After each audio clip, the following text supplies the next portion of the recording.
Congressman Steve Knight, Salt Creek Grille. And Congressman, what happened today at the roundtable that you guys had? Was it a productive discussion? Oh, I think it was very productive. We had the leaders of the law enforcement community here and talked to many of them. This is the second time we've done this in the last 6-8 months.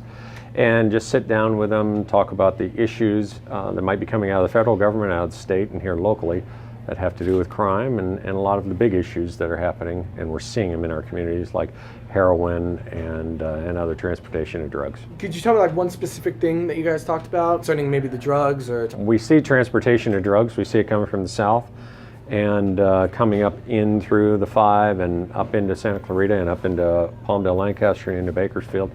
So this is a corridor where drugs go through and they pass through very quickly.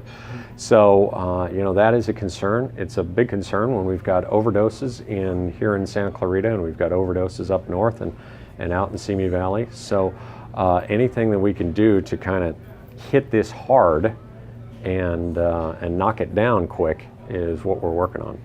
And then can you tell me, just with your background in law enforcement, how does that change the conversation when you talk to these guys, or how does that relate when you have these types of roundtables with your experience in law enforcement? Is it different than talking to other people, or is it? Well, I don't know. I mean, my career was in law enforcement, so I'm really comfortable with folks that have been in this, or I've been in their shoes a little bit. Yeah. So that helps. I also understand a lot of the things that they're talking about, and I think that they know that I've got some experience, so I'm not just talking. So that helps, but it's still problem solving. That's what it is, and problem solving means we've got a problem. How do we get from A to B, which is the problem, to the solution, and that's what we sat down and kind of worked through here.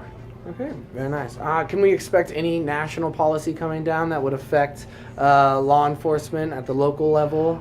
Yes, you can. So we are working, I'm on a opioid task force. I'm on the law enforcement task force in Congress. So we work on issues that can affect the law enforcement community as a whole. That might mean understanding some of the issues that happen in the law enforcement community, and that might mean some of the crime factors. So we're looking at how we can get grant money down to the law enforcement community so that they can challenge some of these issues like heroin, fentanyl.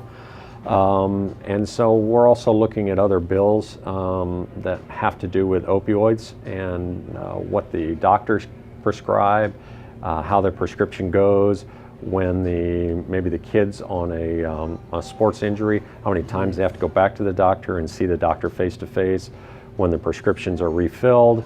All of those things are issues that we're looking at.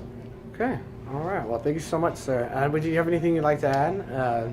No, I would just say, always support your law enforcement community, and they are looking out for us. With KHTS News, this is Caleb Lunetta.